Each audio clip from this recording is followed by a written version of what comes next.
Hello, welcome back to my channel. It's good to see you here. This is Advent as we are getting ready to celebrate Christmas. And traditionally, Advent precedes Christmas in the church calendar. And Advent is like a time of preparing and trying to, in a sense, relive that anticipation that Israel had for the coming of their Messiah. When you go in and you read the New Testament, you can, get the sense that there is a tension there of people waiting for the Messiah who is to come and set his people free. And that is what we see celebrated in this song, O come, Emmanuel. And this is a very ancient song. It's written sometime in the 8th or 9th century, and it comes from a monastery somewhere. We don't really know the details as to who wrote it exactly, where it was written. We do know it was originally written in Latin. So when we consider all these things, we have a very ancient song here, and it captures a lot of what we anticipate as we're coming up to Christmas, what we should be kind of anticipating every year as we celebrate the birth, the first coming of Jesus. So I'm going to kind of go through this song and talk about the strong theology and the anticipation that this song makes.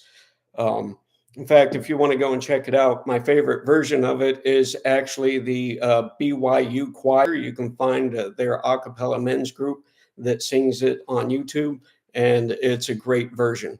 Although I don't know that I've heard a really bad version of this anywhere. So it starts off, O come, Emmanuel, and ransom captive Israel, that mourns in lonely exile here, until the Son of God appears. So you can see right here in this first verse, um, they're calling for Emmanuel to come. Emmanuel meaning God with us, which is referencing Isaiah chapter 7, verse 14. And he's going to make a ransom for Israel. And a ransom is a payment, something that would set all the people free. It wouldn't be, it's a little different than paying a ransom today, but it would be a payment for sin, or a payment of another person's debt, to fulfill that requirement of setting them free from whatever bondage they were in. So we see that come in, and it continues of their mourning in lonely exile. And that's what we find when we look at Israel's history. They are a people in exile, and they're expecting this Messiah to come and set them free from exile to reestablish the people of the earth. So, like, historically speaking, they have been in exile in Persia and in Babylon, and they had been brought back out of exile, but they were not in charge of themselves at this time. Rome is governing, and Rome, if you look at the history, Rome could be oppressive when they wanted to, and they ruled with an iron fist. And so there were conflicts because of that rule and because of the Jews' religious beliefs about their God, and the Romans' beliefs about their gods. That led to a lot of clashes. So they're in exile, and they're going to be in exile until the Son of God appears. And the reason this is like an Advent song is because this is in anticipation of the Son of God appearing. So, then we get to the chorus. Rejoice, rejoice, Emmanuel shall come to thee, O Israel.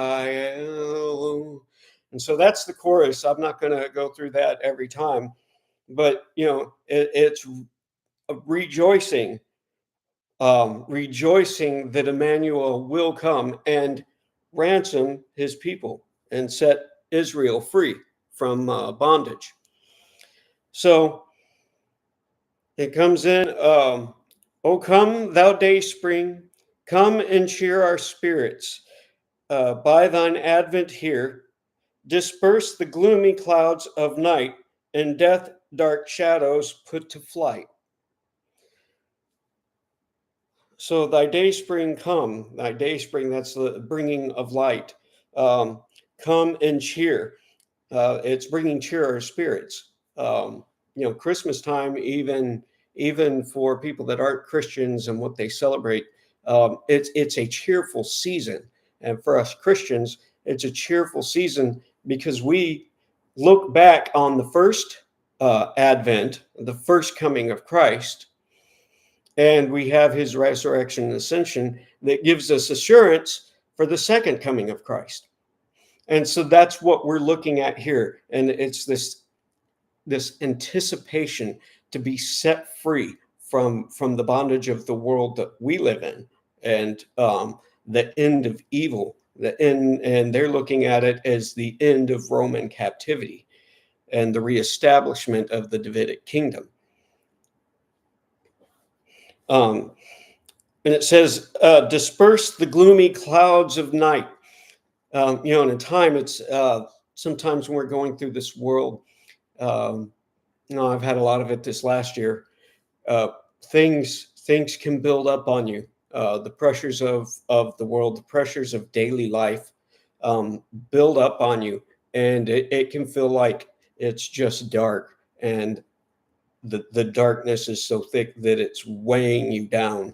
And some people, it's almost like it's hard to breathe sometimes. And so this is kind of what it's addressing. The gloomy clouds of night and death's dark shadows are put to flight, right? So the darkest shadow is death. Every man must die. And then comes the judgment. So because of the fall of Adam, every man must die. Every man and woman, when I say man, I mean universal. So every person must die. And if we go through that sin, the only thing that can break us through this is a ransom, the ransom that it mentioned in the first verse, the ransom for our sins. And that's what Jesus brings to us. It says, "O come, thou wisdom from on high, and order all things far and nigh. To us the path of knowledge show, and cause us in her ways to go." So wisdom's coming from on high, coming down from heaven.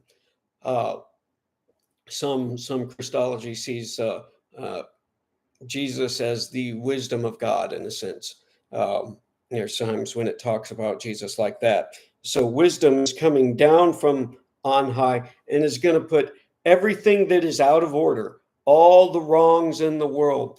Right now, we've got wars all over the place. We've got war in Israel. We've got war in Syria. We've got war in Ukraine.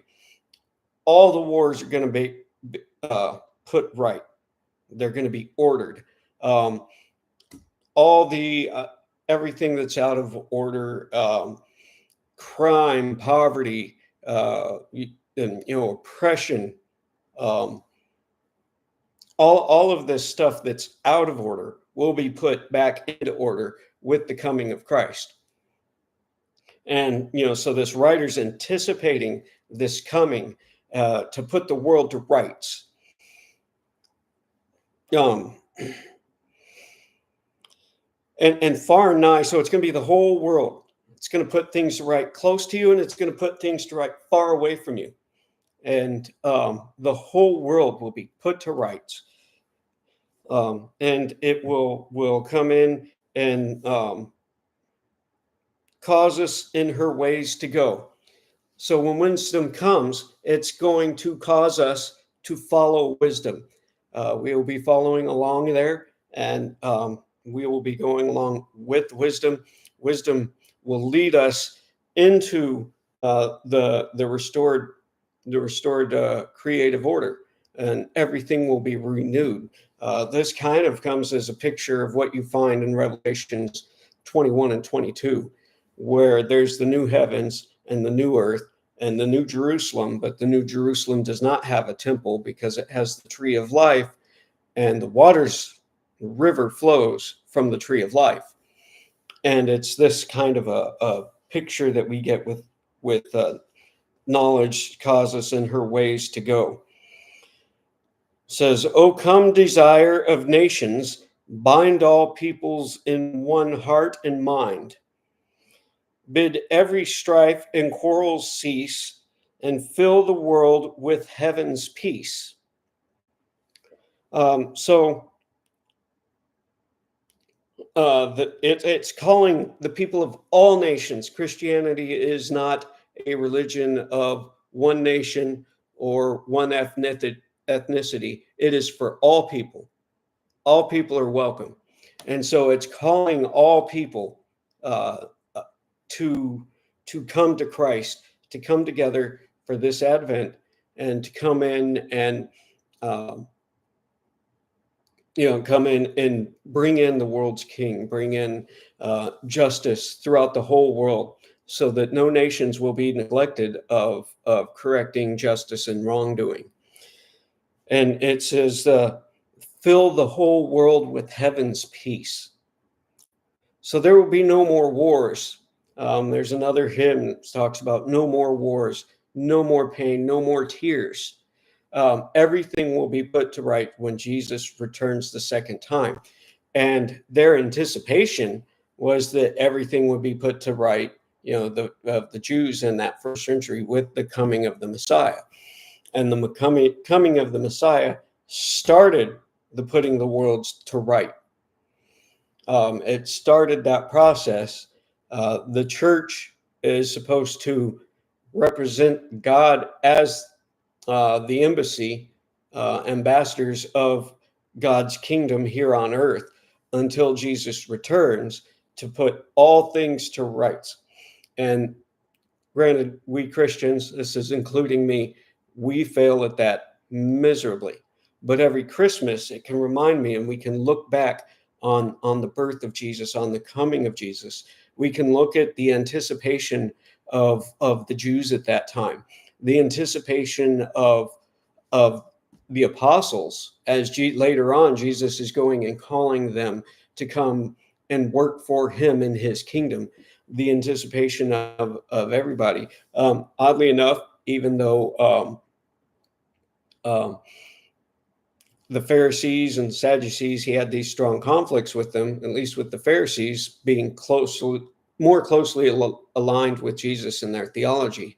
Um, they're anticipating the coming of the Messiah that will, put the world to right, that will set Israel free from their bondage of Rome, and will make everything right and bring justice to the world.